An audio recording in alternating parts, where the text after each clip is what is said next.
를 써주시면 51%가 아니라 60%, 70% 넘어가면 금방 되고요. 또 그렇지 않으면 또 지지부진하게 갈 수도 있는 문제입니다. 그래서 그런 문제는 당장 구청에 들어가면 즉시 뭐 되고 이런 건 아닙니다. 절차가 있습니다. 대신 우리가 뭘 거쳐야 되냐면 그럼 여러분들은 도대체 어떻게 개발할 겁니까? 하는 것에 대해서 남개발이 되지 않도록 해야 된다는 그런 부분이 좀 단서가 붙긴 합니다만 서울에는 장이 13구역입니까? 그런 구역에는 이미 정비구역 지정 해제가 되자마자 우리는 빌라 짓는다 하고 지금 공사가 엄청나게 이루어지고 있어서 뉴스에 나오기도 했습니다.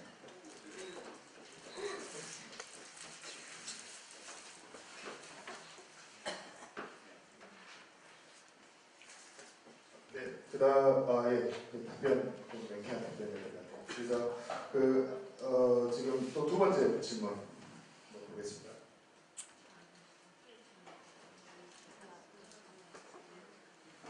조합에서 해제 동의서를 쓴 사람에게 책임을 물린다는데 무슨 말일까요?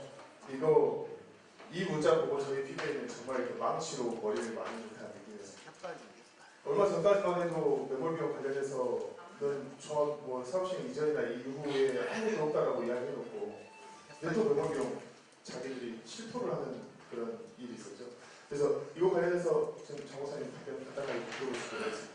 예, 조합에서 해제 동의서를 쓴 사람에게 책임을 물린다. 그리고 해제 동의서를 철회하겠다고 약속하는 사람들에게는 뭐 책임 묻지 않는다 이런 얘기가 돌아온 것 같습니다. 그런데 여러분 대통령 문재인 안 찍었다고 여러분 감옥 갑니까? 맞습니다. 그 한마디면 답변 되겠죠? 네. 여러분 왜냐하면 반대할 수 있는 권리가 있는 거예요. 찬성할 수 있는 권리도 있습니다. 여기 오셨다고 제가 여러분을 다 반대해라고 강요하지 못합니다. 왜냐하면 여러분이 아무리 강의를 듣고도 무슨 소리 하고 있어 나는 재개발할 거야 라고 돌아가시는데 여러분 보고 제가 뭐 강요할 수 없죠. 왜냐하면 여기는 민주주의 사회고요. 우리는 어떤 사안에 있어든지 찬반에 있어서 내 의사를 표시하는 것까지도 무시하고 그렇게 말한다는 것은 이건 거의 위협이나 협박이나 비슷하다고 생각합니다. 그건 여러분 제가 답을 안 하셔도 다 충분히 이해하시겠죠, 그죠? 네. 저는 대통령 문재인 안 찍었습니다. 그래도 잘 살고 있습니다, 광주에서. 네, 한 방에 KO 시켜주신 것 같습니다. 그 다음에 세 번째 좀 질문인데요. 좀 이렇게 이렇게 저희가 상가와 아파트 분양권을 동시에 받을 수 있냐라는 있다라는 OS 요원들의 이 말을 듣고 저희한테 질문을 해오시는 분들이 좀 있으셨어요. 그래서 과연 이게 가능한지에 대해서도 간단하게 말씀 들어보겠습니다. 네, 예를 들죠. 제가 집을 가지고 있고 상가를 가지고 있습니다. 그럼 어떻게 될까요? 다 받을 수 있을까요? 참 어렵죠. 그런데 여러분 내 집은 내 아내로 되어 있고 상가는 내 이름으로 되어 있고 하면 조합원이 둘이죠. 그러면 두 개가 받을 수 있죠. 근데 분양권은 뭡니까? 한 1조합원에 1분양. 거기에 책이 다 나와 있어요. 그래서 지금 얘기가 뭔가 하면은 앞서 제가 말씀드렸던 사호 안건. 조합원 자격이 없는 토지 등 소유자에게도 동일하게 분양권을 주게 하자라는 결의를 해달라고 안건에 올려놨지 않습니까? 제가 또 책을 다시 내야 되겠거든요. 사후 안건 맞죠? 네. 저는 중요한 부분 오늘 구청에 가서 빨간 띠기 딱 붙여서 들어갔습니다. 사후 안건에 제가 오늘 구청에서 직원이 하는 얘기를 그대로 메모를 해뒀습니다. 의결해도 현 도정법으로는 위반이다. 그러면 왜 이런 안건이 나왔습니까? 조합원을 현혹하는 안건. 이렇게 적어놨습니다. 오늘 제가 저만 간 게 아니고 우리 몇 분이 같이 가셨어요? 몇 분이 갔습니다. 예, 그 얘기가 나왔습니다. 그래서 사실은 여러분 분양권을 두 개 받는다는 것은 불가능합니다. 한 조합은 한 건입니다. 네. 그 다음에 마지막 좀 질문이에요. 제가 예상 질문을 좀 이렇게 여러 개 빼놓긴 했는데 시간 관계상 이거를 마지막으로 좀 하겠습니다.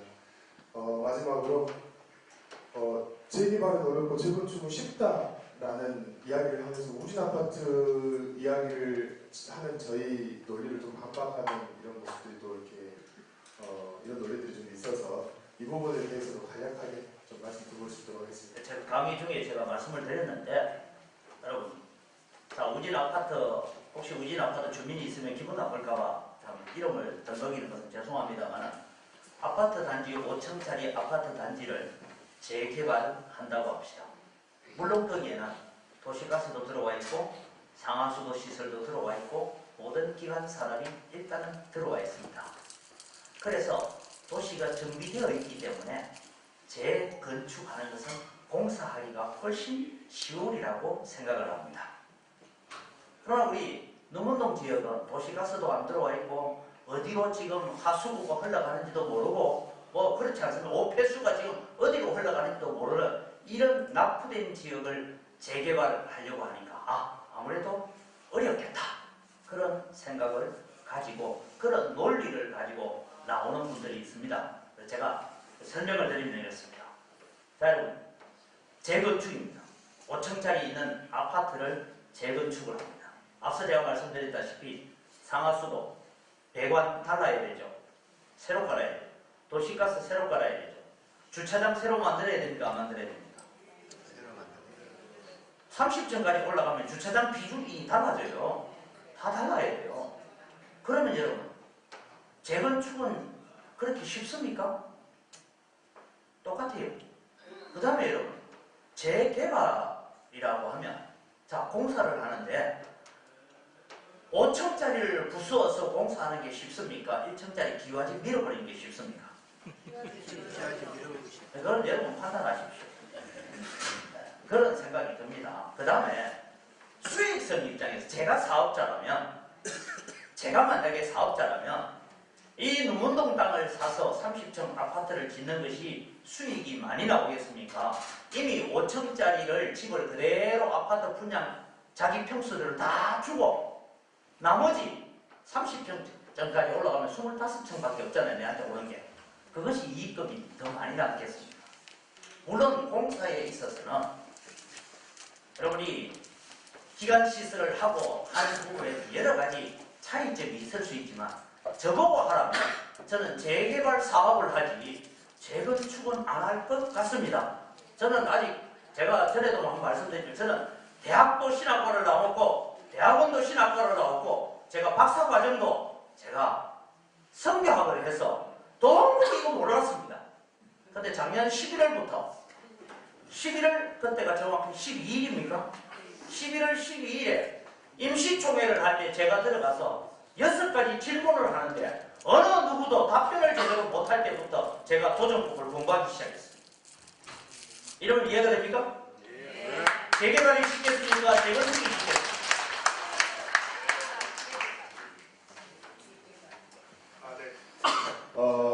이게 질문 있으신가요? 예, 그건 제가 한 말씀 드릴게요. 제의 질문이 아니고 예. 이것은 우리 동네에 조합원들이라고 할 때도 지조합원들이 각자의 전원으로서의 전해지는 말이 두 가지가 제가 제일로 큰 것을 좀 하나 캐치하고 있습니다. 근데 그 두 가지가 뭐냐면요. 방금 말씀하다시피 매몰 비용은 여기 와서 확실하게 들었지 않습니까요? 예. 지금도 매몰 비용을 다음에 또 나가면 매몰비가 무엇인지를 잘 모르는 양반들도 있어요. 그런데 분명히 여기 와서 좀 다 들은 양반들은 다 알아들었을 겁니다. 그런데 여기 안 나오는 사람들은 매몰비가 무엇인지를 모르고 있어요. 그것을. 그러면 이 조합 쪽에서 문다, 비대 쪽에서 문다, 이걸 서로 전가를 하는 이런 말들이 이렇게 떠돌아요. 그래서 그걸 확실하게 정의를 내려주시는데 오늘 들었으니까 확실한데 또 그것을 한 번 더 강조해 줬다 이 말씀 드린 거예요. 그 다음에 땅을 가진 양반들이 몇 평까지 가져야만이 분양권 하나를 줍니까? 그거 두 가지입니다. 네, 제가 뭐 명확하게 제가 하는 것이 정답은 아니라는 걸 일단 기억을 하시고, 매몰 비용이 뭐냐? 매몰 비용이라는 것은 사업을 시행하다가 여기까지 진행되어 온 과정 속에서 발생한 적자입니다. 적자 문제가 발생되어지고, 또 적자뿐만 아니라 때로는 이 사업 시행을 위해서 전기업체나 여러 업체가 투자 형식을 띠고 미리 돈을 내어놓을 수도 있습니다. 그런 비용들이 다 매몰 비용으로 나오게 되는데요. 제가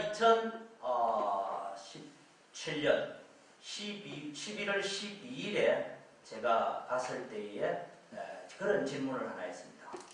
9기까지, 그러니까 그때가 10기로 알고 있는데 9기까지 적자가 4억 정도, 3억 얼마에서 했던 제가 정확하게 모르겠지만 있었는데 2016년 한 해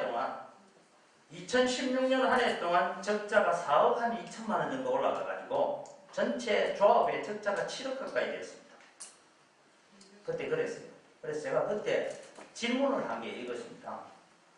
앞에 9기까지 온 적자가 다 해서 한 3억 정도인데 왜 도대체 1년 만에 4억 2천만이라는 적자가 이렇게 많아졌느냐? 그러면서 제가 그 당시에 감사를 향하여서 질문을 했습니다.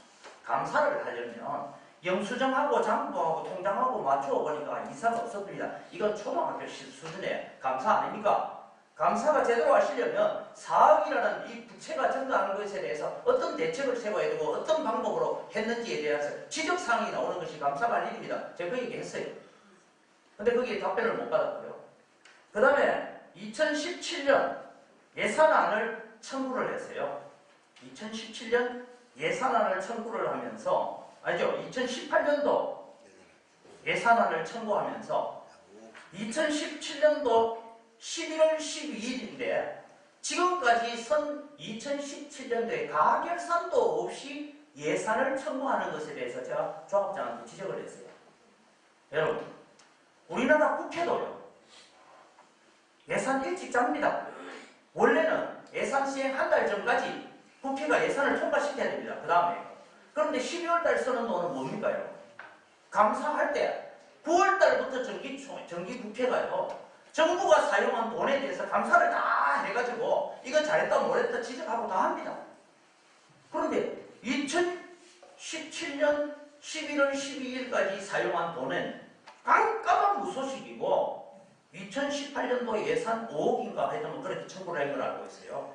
그런 얘기가 나오면 사실은 2017년 11월 12일까지 지금까지 가결산 12월 달에 요만큼 추가로 돈은 더 들어갈 겁니다 정도는 내놓고 예산 청구를 하는 것이 기본 상식 아닙니까? 잘 모르겠습니까, 여러분? 이해가 되죠, 그죠? 그런 부분이에요. 그럼 매몰 비용에 있어서는 지금도 그런 얘기 나옵니다. 매몰 비용이 아까 전에 우리 설명을 들으셨다시피 돈 사용하는 것을 우리가 결의를 해주면 누가 책임진다고요? 결의를 했으니까. 내년에 여러분, 올해 사업시행인가총회 이후에 56억 가까이 56억 얼마를 지금 청구한 걸로 알고 있어요. 그죠? 그 돈이 사용하라고 총회해준 거예요. 쉽게 말하면 사업시행인가총회를 하면서 결의를 해주면. 그러면 그런 돈이 만약에 가다가 사업시행이 중지가 되어진다든지 다시 정비구역 해제가 되지 뭐 업체가 서로 안 맞아서 그렇게 되어지면 결국은 그 비용들이 누구에게 갑니까? 아까 그 강의 중에 하나도 조합원은 항상 어리고 채용자. 네, 채무자라고.